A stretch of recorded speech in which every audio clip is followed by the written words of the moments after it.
Eto na, balikan natin yung mga murals na binlog natin noong 2022. Dito ko nakilala yung Team Berks. At ito ang gawa ni Anthony Handusay. Tignan mo, realist. And this one is gawa ni Ding Royales. So maganda rin. Pero marunong din mag-realist si Master Ding. Napakaganda. Ito yung tungkol sa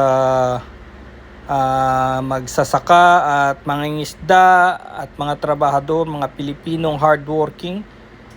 Ito naman ay si Marion Timtiman, ang kanyang Pinoy Jeepney. Ayan, etong gate na to gawa rin ni Anthony ito. At ito si Ayana Di Malanta, gawa niya yon. Ito naman is si Ted Kamahalan.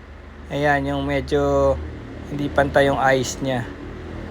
And of course, dito sa may dulo ay kay Grace Corpus. So, andito pa rin siya. Maganda pa rin. Yun lang mga halaman. Lumago na kasi 2022 pa to eh. Lumago yung mga halaman. Pero maganda.